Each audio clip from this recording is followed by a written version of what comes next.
Uh, we're going to leave out of here early.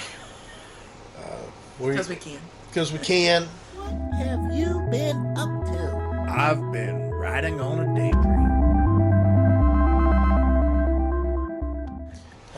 We've got, our site down there in Vero Beach is just waiting for us. It's already paid for. We've got a lot of stuff we've got stacked up that we need to do. And we just decided to check out early.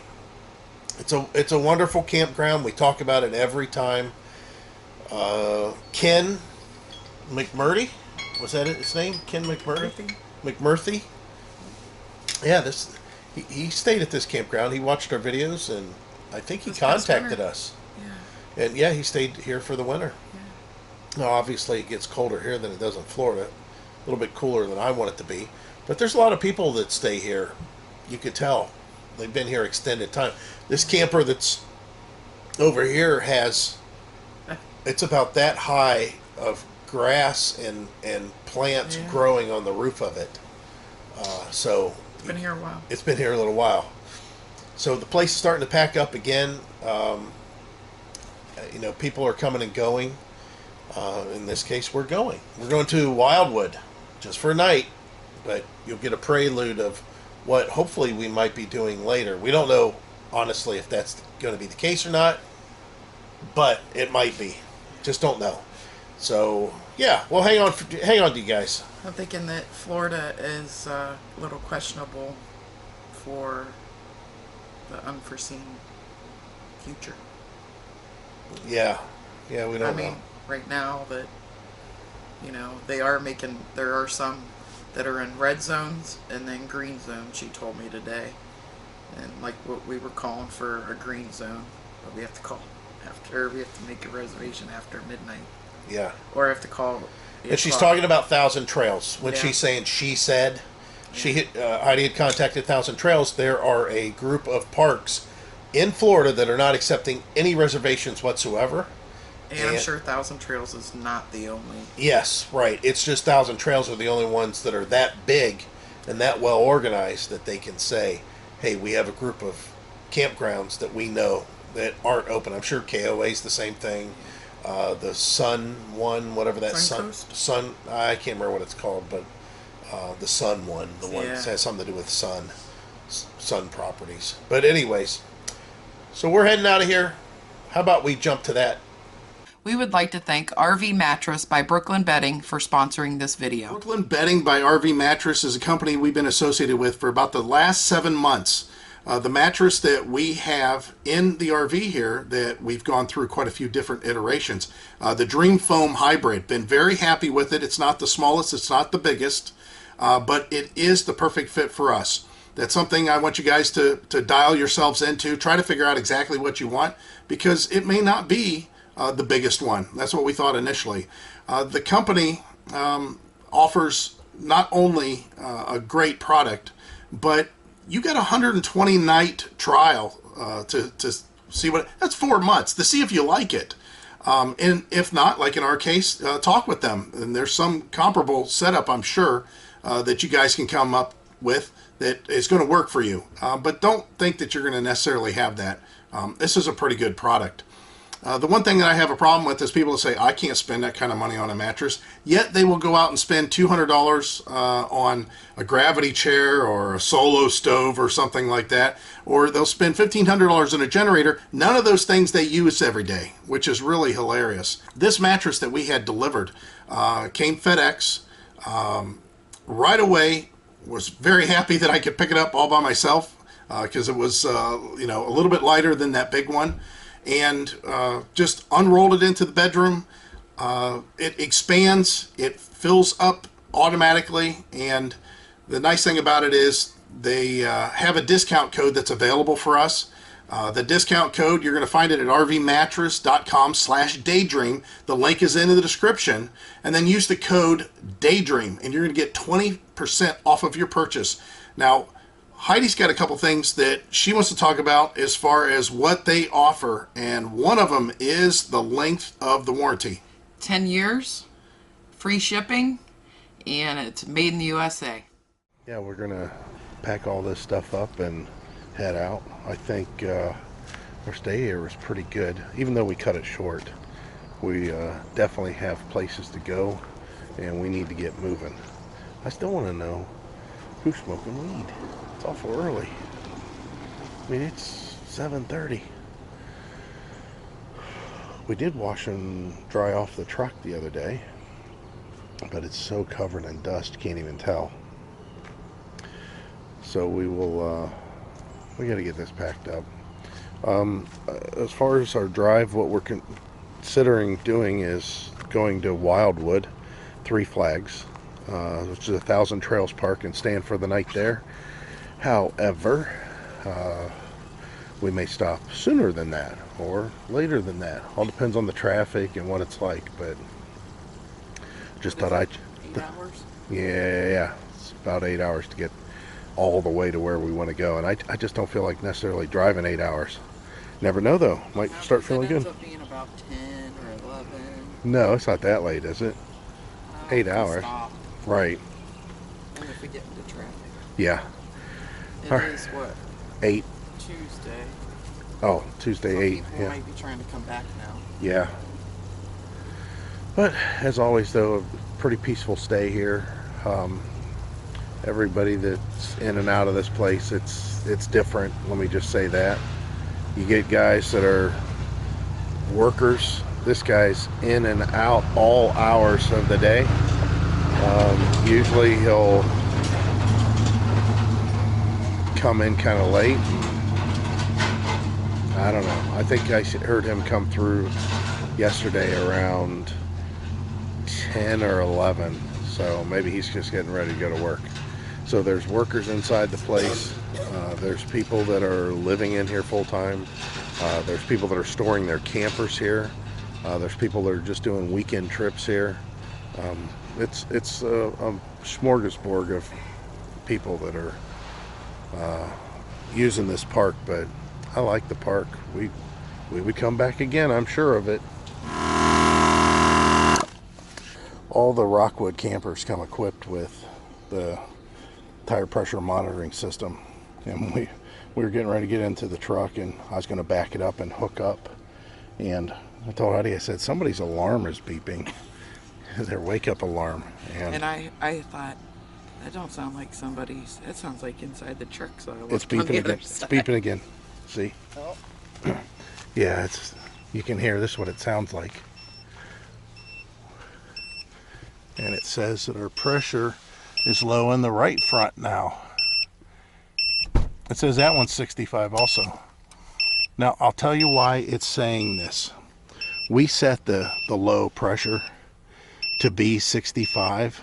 So anything below 65 or 65 and below, the monitor will go off. It could be because it's so cold. It is. That's exactly right. We haven't really started our trip this cold before, so I'll go ahead and put a little bit of air in the right side and get it to stop flashing. 52. The other one was 55. Yeah, because I just put some hot air in it. Yeah. The compressor's hot air. So if you guys don't have this, get it. The truck has it built in, and of course this saves us, that's for sure. Now in our case, it's so much right on the edge that if we just started driving down the road, the heat would have brought that pressure up, no problem. Well, we stopped at the Huddle House. Less than stellar food and service, for that matter. I don't know what city we're in. Michael will tell you that it was great, but everything that I had, minus the ham, was cold. The eggs are undercooked. 5 minutes into our meal, I had to ask for the drinks. They were in a hurry to cook the food and get it on your table, and then they all disappeared in the back. I'm not quite sure what they were doing, but whatever. I guess that's the kind of service you get today. I'll have to find out what city we were in. Make sure you don't stop here, but look at this. That would have been delightful to drive down in, especially at dark.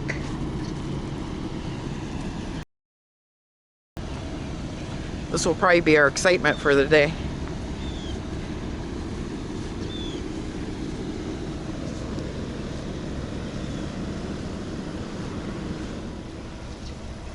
Oh, and we're not in Alabama, I don't think.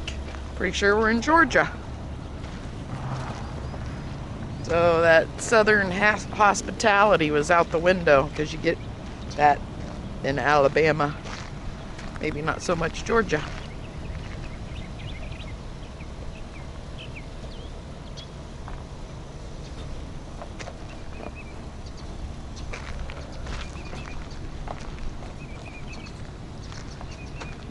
You're good. Well, we made it to Florida. Yep. And we are passing a bunch of workers, tree service companies, electrical companies. Going the other way. Yeah, going the other way. Isn't that funny? They were all going the other way when we left, and they're all going the other way now. So, I'm sure they're... Hey, look at that. Yep. So, That was, yeah, that box truck you guys just seen us pass. That's what I used to dispatch. That's FedEx Custom Critical. We've got 120 miles till we get to Three Flags. Oh, is Valdosta in Georgia? Yeah. Sorry, after we got through Valdosta, we hit the Florida line. We picked, this GPS did a winner on us there. We picked a Pilot Flying J, you know, to go get some fuel. On exit 11. It took us... Listen, it told us to get off at exit 16, and it said make a left, and then, you know, and I'm like, all right, you know, that's what we're going to do, because that's where we wanted. We knew it was off of 75. It came up in the search. So we get off at the exit, and it has us make a left, so I make my left, and it says 2 miles. I'm like, geez, why is this thing 2 miles away? I mean, I don't understand it. 75's a major artery, you know, for the traffic. I would think that they would want Pilot Flying J next to it. Thinking, okay, well, no big deal. We'll just go a little further down the road. And maybe it's just 75 crosses or something further down. So then when we get into town, we actually went into a town. It tells us to make a right and go 4.9 miles back towards I-75, which we did, and sure enough, there was a pilot there. Now, to argue a point for the GPS, there was construction, a lot of construction at that exit, and it was one lane in each direction over the bridge, and my phone's connected to this, so it could be that my phone was telling it that you know, that road was all blocked up, backed up, whatever. Then after that, we left and went just shortly down the road, and lo and behold, guess what? We passed all kinds of... There was another Flying J. It was a couple of them. Yeah, it was brand new. The first one was brand new, shiny. The overpass was all new. Everything was new there. Like, oh man, there was hardly any traffic. And then we went a little bit further into Florida, and as soon as we got into Florida, there was another one there. However, since we talked smack about Pilot Flying J and how bad they were, I can tell you that this Flying J was quite nice that we stopped at. Everybody, all the employees would say, welcome to Pilot. Using the Pilot card inside was simple. The bathrooms were clean, which I've never had a problem with the bathrooms being dirty in Pilots, actually. And Michael was able to pump gas using the Pilot card without any issue. Yeah. So we have to give props, whatever props are due, but I'm telling you, that one, go back and check out our video that we put out a little while ago about it. The one to skip. That one needs closed down, something. I don't even know what to tell you. It was really not RV friendly. Yeah, it was just horrible service. But the last one kind of made up for it a little bit. Okay, continue to drive. We're going to get to Three Flags at about 5 o'clock. Oh boy. Yeah, and right about when the mosquitoes get out. Yeah. Good morning. We haven't showed you the site that we stayed at last night because it's just a one-night hitter. Does anybody talk about their one-night stands? We'll go out there and we'll give you a once around. It's okay. I wouldn't want to be here for a month. I wouldn't mind being up front. Yeah, where we were before. If you haven't seen that video, go back. That was the first year that we came down. It was our first winter here. The disadvantages to this location, let me tell you this, and pretty much any location that's above a certain amount is in the winter it gets cold up here. Not the kind of cold that, Northeast Ohio cold or nothing like that, but just give you an idea, like today, or I should say last night and then this morning, it got down to 50 something last night, 57 I think. And currently it's like 62 degrees outside. It's going to be in the 80s, if I'm not mistaken. I think it's going to get right at 80 today. However, Vero Beach, the low is like 8 degrees warmer. It's 68, I think, was their low. And like today, when we get to Vero Beach, today's high is 88. So you can see there, the difference between 80 and 88. I mean, it's a pretty decent amount considering it's only a couple hours away. So there's a difference. There's definitely a difference. But when we did stay here, we migrated towards the villages to go do all the stuff that's there. We did go to a couple of parks. There's a lot to do in the area. It's central in the state, so you're not exploring beaches, but there's a lot of other stuff to see. And if you have your bikes, the bikes are only really. Oh yeah, you're here. Just here in the park. There's not bike lanes out there, and I wouldn't even. Nope, wouldn't even attempt it. Not on that highway. And if you go back towards 75, it is not.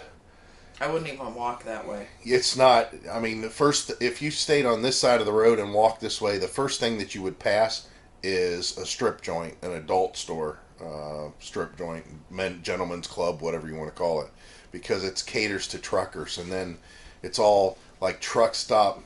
Everything's kind of like truck stop, which there's a couple pilots.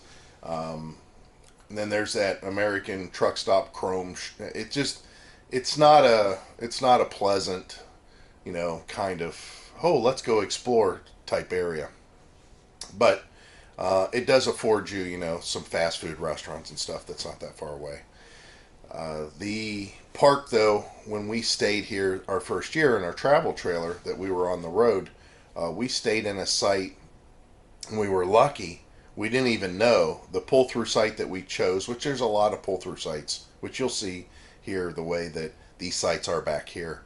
But the pull-through sites up there were big.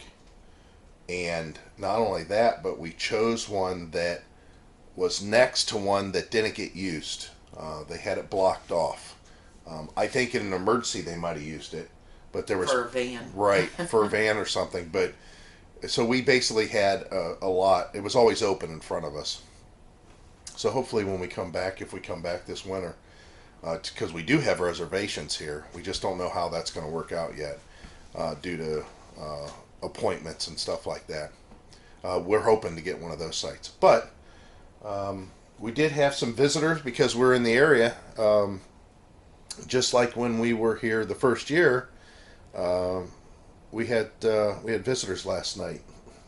John and Carla from the Villages, and Kathy and Ricky, John's cousins. Yeah. Were here from North Carolina, and we had a good time last night, chit-chatting, visiting. But John and Carla had stopped by and visited us the very first time when we were here. Yeah, we went out and had dinner together. Yeah. Yeah, them being at the Villages. villages, that was a lot of fun. You get around the villages on golf cart there. Of course, since they lived in the villages, we hopped on their golf cart, went and got something to eat. And this was this was right in the middle of COVID central. I mean, it was just, but still, great time. And last night it was great to talk with everyone. We chatted for a while, and it's a lot of fun whenever we run into people that watch us on YouTube. We get to chit chat with them. So without further ado, we'll go out and show you our quick hitter here. Like I said, I just pulled in a quick level, didn't even unhook, and we're heading out towards Vero Beach. We do have to make one stop.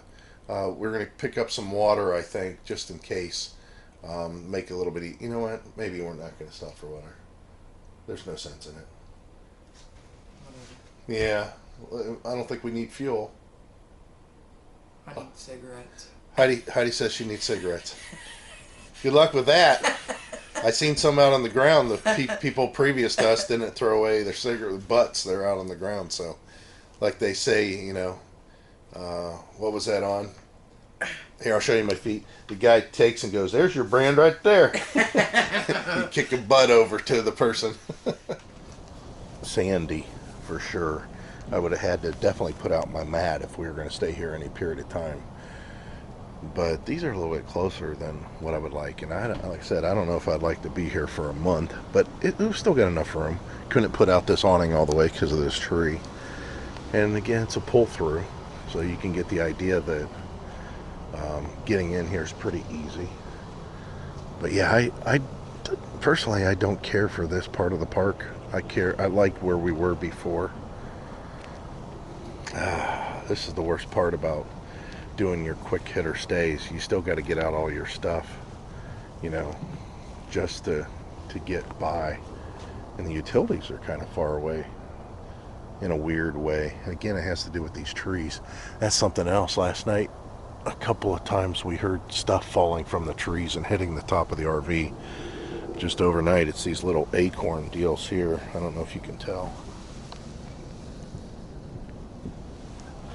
But those things were falling. So we'll go ahead and pack all this stuff up and head out. That's crazy. I don't even know you're allowed to have that kind of stuff through the park here.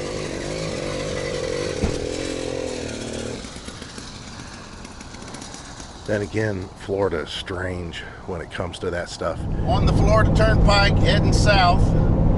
We weren't going to drive it, but Heidi says it's pretty clear, so we're going to go ahead and try it out. May get a little clustered up when we get to Orlando area, but oh well. Time for the public service announcement, and that is when you pull into the gas station and you go to the gas pump, guess what you're doing? You're getting gas. You're not using it as a parking space. You're not there to talk to your neighbors. You're not there to just hang out, go get your coffee, whatever. You're there to get gas on shoulder ahead and get out of the way for the next person, especially when there's limited pumps. There was a bunch of bags on a bunch of the handles of the pumps. And we had Joe, qualified captain, that decided not only was he going to get his gas in his Range Rover for his piece of junk boat, and his Range Rover wasn't even new. So I don't even want to hear how he thought he was entitled because I'm driving a nice vehicle and I'm towing a boat. He had an old boat, an old trailer with one freaking tail light that worked, and it was being pulled by an old Range Rover. And he comes out looking like I don't know what, with the whole wind protector for his Oakleys, and he's got his swim type shirt on, you know, the sailing type shirt, and he's carrying his coffee. Not only that, but he sees that he's not only blocking the pump, but he is blocking one of the exits right in front of the store for everybody to drive past him because he's got his boat hanging out. So we've got that going on. Then he comes out with his coffee, and what's he do? He gets his little insulator cup and goes around the corner and takes his time taking all the coffee out of the styrofoam cup and pouring it in his insulated cup. Then he gets in his truck and pulls ahead, and he's a horrible driver. He almost hit the gas pump. And then pulls up to the intersection that is the main way to get back on the Turnpike. And guess what he does? He just sits there. I don't know what he was doing. So, I wouldn't be so upset about that, but we had Miss Karen and her daughter, Karenette, with their piece of junk little whatever it was. And I'm judging them by their cars because I'm judging them first as the type of people they are based on their actions. And that's why I'm throwing in their car. Nothing against people driving old cars. Hell, we drove old cars for years. When we're done with this lifestyle, I'm sure we'll be back into old cars again. But anyways, they got this little white car with window tint that's all bubbled up and everything. And I get behind him when we first pull in to the limited pumps, and I'm sitting there waiting. And I'm waiting. Nobody's pumping gas. I'm waiting. Nobody. So I had to back out of those pumps. Back out. You heard, we're in a gas station, and it's limited space, and I'm backing out. And then I see them come out with their coffee and their snacks. They've got their beach clothes on. They come over to their car, and now guess what they decide to do? Now they decide maybe they'll pump some gas in their car. They obviously No, you pump your gas first. Then you move. Yeah. You get out of the way. Like I said, it's not a parking space. This goes on all the time. And I mean, we watch that on big truckers, bonehead truckers. You know, those guys block the fuel island for no reason at all. Get your gas, move, go park. I mean, it just doesn't make any sense to me that they're like, oh, this looks like a good place, I've got to park. No, that's for pumping gas. All right, thought I'd rant about that. Now, on the good side of things, it's a beautiful sunny day. Traffic's kind of light so far. Gas was very inexpensive. It was only $3.80 for a premium, 92 or 93 octane. Although it looks like I didn't fill the tank all the way because my needle's already moved. Yeah, it was. It's a very nice day. Good day to travel so far. But I try to avoid those places, but we're on the Turnpike. I mean, we had to go 130 miles, and my Do you see that? tank was saying that it could go 100 miles, so I had to do something. Turnpike the prices was suspended. I don't remember what it said. Probably because of hurricane Yeah. evacuation. Oh, they're still suspended. Yeah. Save our $7. Yeah. Yeah, it's not expensive to travel the Turnpike down here, but I don't know about traveling the Turnpike down here, to tell you the truth. We're not necessarily a fan of it. Yeah, it's paved okay, but it's just 2 lanes.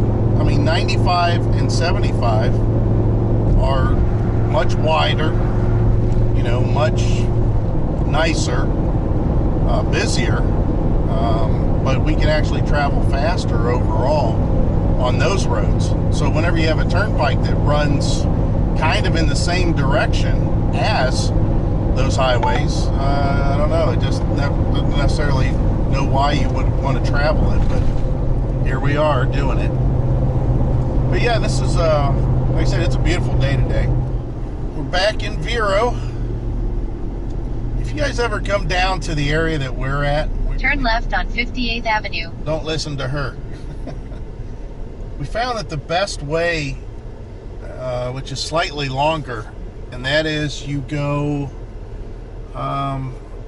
60, I think it's Route 60. Isn't that Route 60? Well, anyways, Yes. when you get off 75 and you're heading towards the beach, so you're heading east,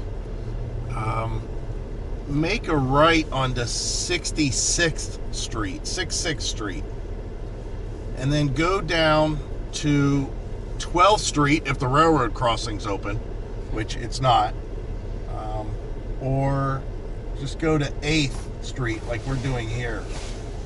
The reason that we fired up the camera, though, is There's a lot of palm tree leaves out in the road and on the sides of the road where they haven't cleaned them up already. In 2 miles, turn left on 27th Avenue. Nope, not going to do it. How about I go down to US 1? So by looking at the waters over here, it looks like they got more wind Right.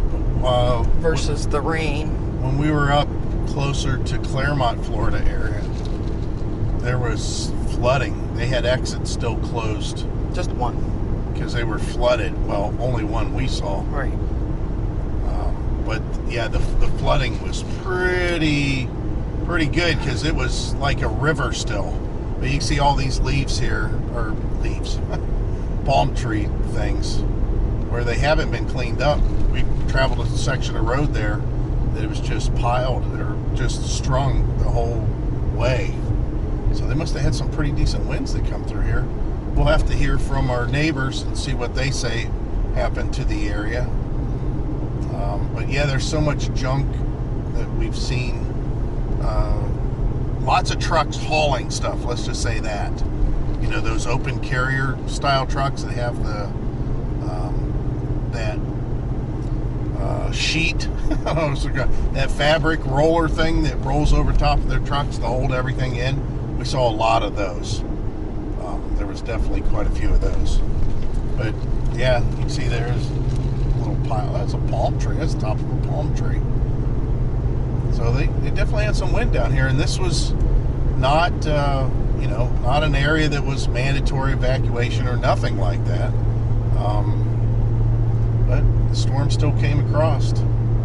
Definitely came across. So yesterday we got back to what seems to be our homestead. It's a beautiful day. We have a beautiful spot. You know, we're all set up. We haven't taken our bikes off the back yet. But it's a pretty sight we have. There's our bikes. They're not going nowhere. They did real well. Michael and his ratchet straps. Until we find something exciting to do, and we'll have to pick it up later. As always, we hope to see you out here. Bye.